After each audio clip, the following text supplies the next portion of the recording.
Assalamu alaikum warahmatullah. These days I have been reading a lot of comments on the social media about Islamic finance.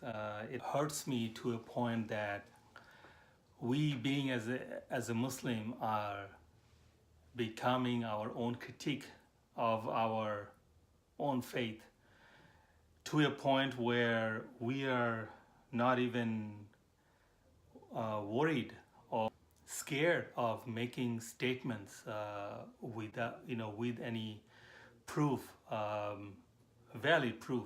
I know that the brothers and sisters who are making these kind of statements, they don't have any harmful objective to harm anybody. Their objective is good. Objective is to stay away from riba and how so-called trying to give so-called fatwas or saying that you need to be careful, look it up. They're the same in my opinion. They're all that. What I'm trying to say is that if you are not in the Islamic finance industry, or if you're not in a finance background, or you don't know about certain Sharia rules and regulations, please don't try to give an advice. Please do not deter any Muslim from trying to go for something good, because whether you think that it's helping or not, in a way you're actually taking a burden on your shoulder for the day of judgment that you have deterred someone from doing good. So the bottom line, what I'm trying to say is, I see a picture of a person has a leash on his neck and is pulled, the hand of somebody is pulling this person. So this person is on the hook with a leash, and it says right here, conventional bank. And then right below I see another picture of the same person with a tasbih that we use majority of the Muslim brothers and sisters we see at the masjids, or if you're counting. So someone came up with this brilliant idea, thought that, oh, it's a brilliant idea, so why don't I change the leash into that and it's a Islamic banks. It's very hurtful for somebody like me who is in this industry, has been on the both side of the industry, in the conventional world and also the Islamic world. It's very hurtful to see that.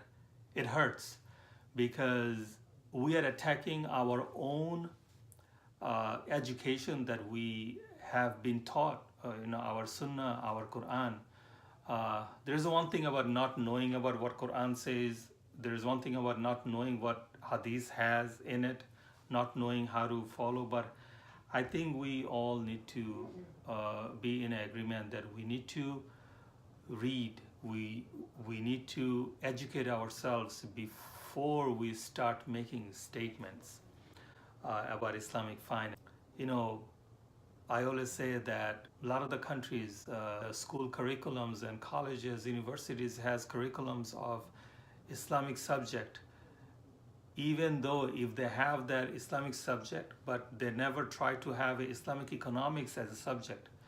I ask myself, only after understanding how Islamic economics works, but not everybody had the opportunity or a reason like me to go out there and take a course and learn about different types of manufacturing agreements, how to write a contract according to the Sharia for a partnership agreement, for a real estate, for a business ventureship, or how to write a lease to own contract, how to write a profit markup or forward selling or manufacturing agreement or shareholdership agreement.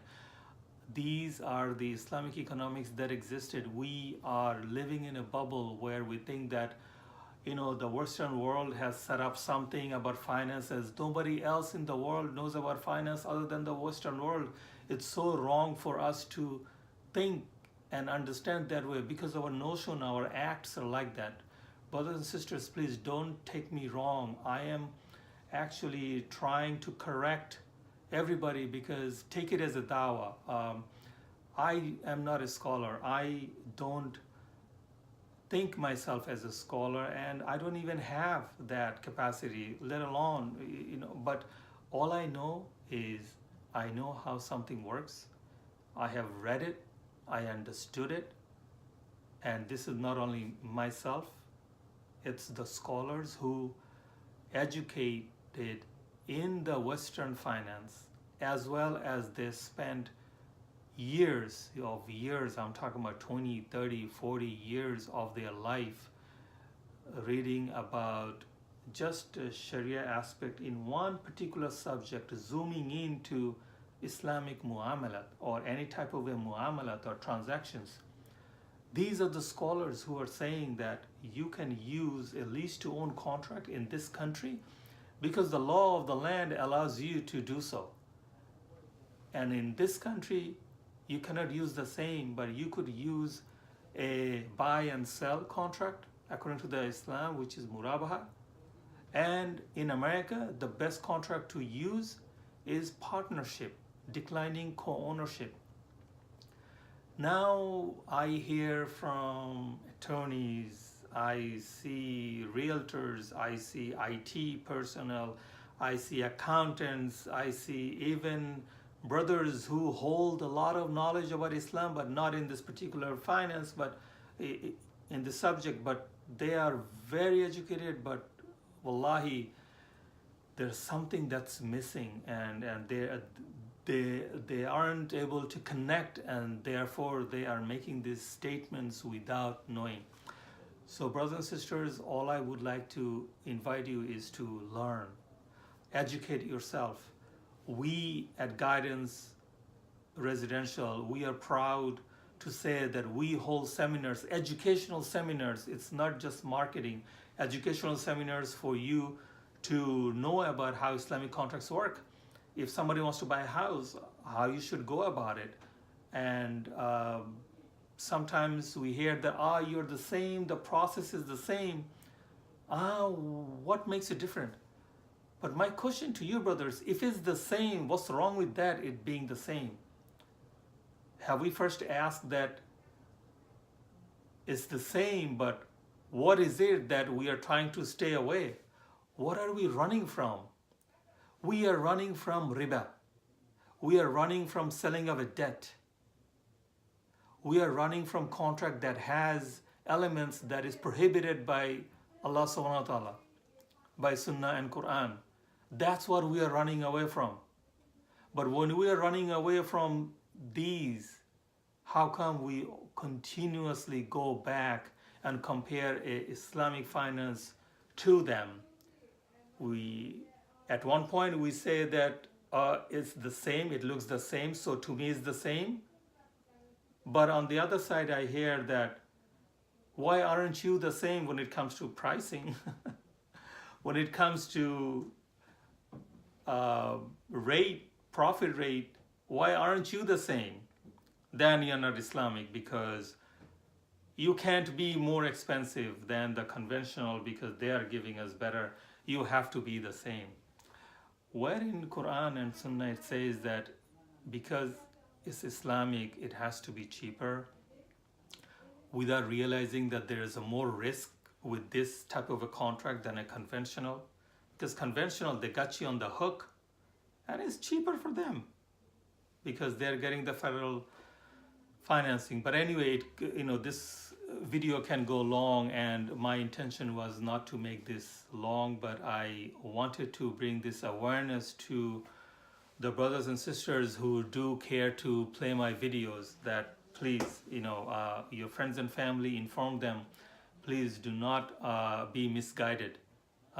If you like to know about something, please contact us. My information is gonna be down below and on my page. Please make an effort. You don't have to be a home buyer. You don't have to be ready in order to speak to us. You can contact us. You can share. We have lots of brochures, lots of information to share with you. We would love to send you video links that our company has created for you to understand what it is. And here we are. You can ask us all the questions, but please do not get into a conclusion. Do not rush to a conclusion that it's the same, because at the end of the day, it's not the same. And my goal of this video is to let you know that please save yourself from anything that you can that's going to help you in the akhirah, because we are here for a short time, and whatever we do is a test for us. And this is just a little bit of short of a time that we are living in this dunya. What we do is very important in this short time. So thank you very much, Jazakallah khair, for listening to my long video and rants, but I hope that I was able to bring in some sense with this video.